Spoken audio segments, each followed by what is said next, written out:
Salut les gars, j'espère que vous portez très bien. Nous allons continuer avec le chapitre qu'on avait commencé, le chapitre des cellules, et cette fois-ci nous allons parler précisément des caractéristiques des constituants élémentaires de la cellule. Et aujourd'hui, j'ai prévu commencer par la membrane plasmique. De ce fait, je dirais que la membrane plasmique, c'est une surface qui sépare le milieu intracellulaire, encore appelé cytoplasme, du milieu extracellulaire.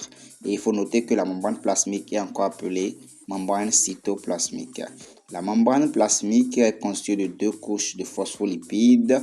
Et lorsqu'on prend une couche de phospholipides, nous avons les têtes hydrophiles et des queues hydrophobes.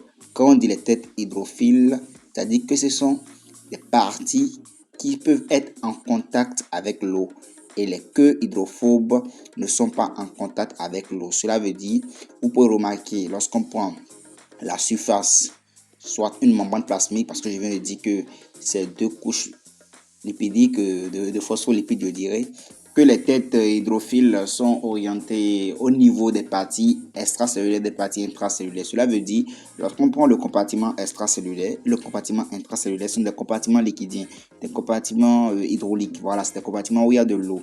Et donc, c'est eux qui sont en contact. Voilà pourquoi on les appelle les hydrophiles. Et lorsqu'on regarde les queues sont pris en sandwich. Les queues sont pris en sandwich par les têtes. C'est-à-dire que les queues, en réalité, ne sont pas en contact avec l'eau. Voilà pourquoi on les appelle les queues hydrophobes.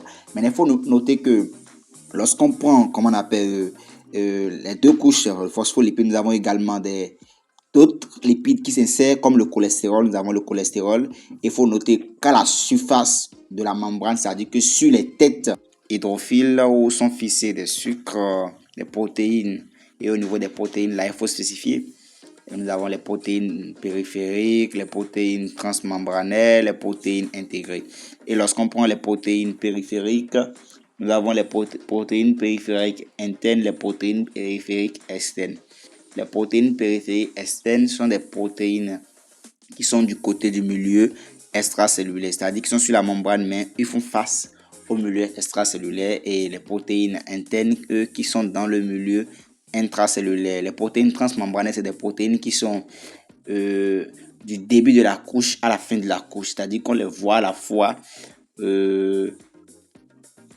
en surface de la couche, tout au long de la couche et dans le milieu intracellulaire. Nous avons également les protéines intégrées qui se retrouvent entre les couches de phospholipides. Et ces protéines, il faut noter, qui jouent beaucoup de rôles dans le rôle de transporteur des molécules, des substances, et également le rôle des récepteurs pour certaines sémiomolécules.